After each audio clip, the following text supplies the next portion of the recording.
नमस्कार दर्शक बंधु, आज मु आपणଙ୍କୁ कुंभ राशि दैनिक राशि फल ग्रह मानक गोचर संपर्क रे कहवाकू जाऊछि। आज हेउछि 4 जून 2026 मसीहा गुरुवार, पवित्र ज्येष्ठ मास कृष्ण पक्ष नवमी तिथि। आजिर नक्षत्र होउछि शतभिषा नक्षत्र एवं चंद्र आज कुंभ राशि रे गोचर करुछन्ति। ग्रह नक्षत्र कर एही पवित्र स्थिति ओ चलन मनुष्य जीवन उपरे अनेक गभीर प्रभाव पकई थाए। तेबे आसंतु जानिबा आजिर एही पवित्र दिनटी कुंभ राशिर व्यक्ति मानक पाई किपरि फलदायक रहिब। स्वास्थ्य दृष्टिकोणरू विचार कले आज कुंभ राशिर व्यक्ति मानक पाई दिनटी अनुकूल रहिब। आपणक भितरे एक नूतन ऊर्जा एवं उत्साह देखिबाकू मिलिब। तथापि अत्याधिक परिश्रम कारणरू शरीर रे सामान्य क्लांति ओ अवसाद अनुभव होई पारे।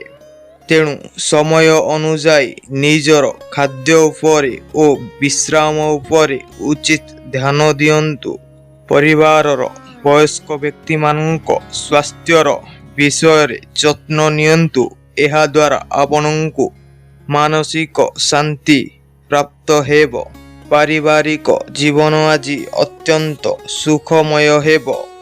पारिवारिक रे शांति ओ संभावनार वातावरण लागी रही। परिवारर सदस्य मानक सहित कोनोसी धार्मिक कार्य रे योगदान देई पारंती। भाई भौणीक सहित संपर्क रे मधुरता आसीब एवं घर को कोनोसी बंधु वा अतिथिक आगमन हेतु मन आनंदित रहिब। धन संपत्ति दृष्टिरू आज आपणक माता लक्ष्मीक अपार कृपा आपणक उपरे रहिब। अटकी रहिथिबा अर्थ हठात फेरी पाइबार जोग अछि। आकस्मिक धन लाभर संभावना मध्य दृष्टि हेउछि। थापि अनावश्यक खर्च उपरे नियंत्रण रखिबा निहाती आवश्यक। भविष्यत पाई किछि अर्थ संचय करिबारे आज आपण सफल हेबे। व्यवसायी बंधु मानक पाई आजिर दिनटी विशेष फलप्रदान प्रमाणित हेब। व्यवसाय रे नूतन योजना कार्यकारी करिवे एवं सेथिरु प्रचुर लाभ प्राप्त हेब। कोनोसी बड़ व्यावसायिक चुक्ति आज साक्षारित होई पारे।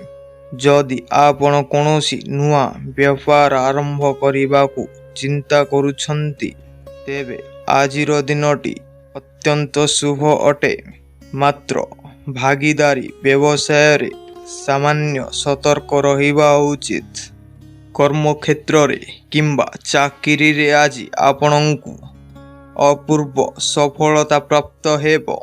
निजर निष्ठा ओ कठिन परिश्रम जोगु उच्च अधिकारी माने आपणଙ୍କ कार्य को प्रशंसा करिवे। आपणଙ୍କ उन्नति देखि किछि गुप्त शत्रु आपणଙ୍କ क्षति करिबाकू चेष्टा करि पारंती। किंतु ग्रह मानक शुभ दृष्टि एवं ईश्वरଙ୍କ कृपा सेमानଙ୍କର समस्त कुचक्रांत विफल हब। विद्यार्थी मानक पाई आजिर दिनटी अत्यंत उत्साहजनक रहिब। पाठ पढ़ारे एकाग्रता वृद्धि पाइब। प्रतियोगितामूलक परीक्षा पाई प्रस्तुत होउथिबा छात्र छात्री मानंकु निश्चित रूपे सफलता प्राप्त हेब। प्रेम संपर्क रे आपणଙ୍କ पाई आजिर दिनटी बहुत रोमांचक एवं भावपूर्ण रहिब। साथीଙ୍କ सहित थिबा संपर्क अधिक निर्बिड़ हेब। दाम्पत्य जीवन रे मधुरता भरी जीव एवं जीवन साथीଙ୍କ संपूर्ण सहयोग प्राप्त हेब। आज कोनोसी गुरुत्वपूर्ण निष्पत्ति नेबा पूर्वरु भल भाव रे विचार करंतु। निजर क्रोध एवं अहंकार उपरे संपूर्ण नियंत्रण रखंतु। नचेत तैयारी होइथिबा काम बिगिड़ी जाई पारे। रास्ता रे जानवाहन चलाइबा समय रे अत्यंत सतर्क रुहंतु एवं नियम पालन करंतु। ଆଜିର ଶୁଭ ଉପାୟ। ଆଜି ଆପଣ ଘରୁ ବାହାରିବା ପୂର୍ବରୁ ନିଜର ଇଷ୍ଟଦେବଙ୍କୁ ସ୍ମରଣ କରନ୍ତୁ। ଗୋମାତାଙ୍କୁ କିଛି ମିଠା ଦ୍ରବ୍ୟ ଏବଂ ସବୁଜ ଘାସ ଖାଇବାକୁ ଦିଅନ୍ତୁ। ଏହାଦ୍ୱାରା ଆପଣଙ୍କ ସମସ୍ତ ଅଟକି ରହିଥିବା କାର୍ଯ୍ୟ ସମ୍ପୂର୍ଣ୍ଣ ହେବ। ଆଜିର ଦିନଟି ଆପଣଙ୍କ ଶୁଭମୟ ହେଉ।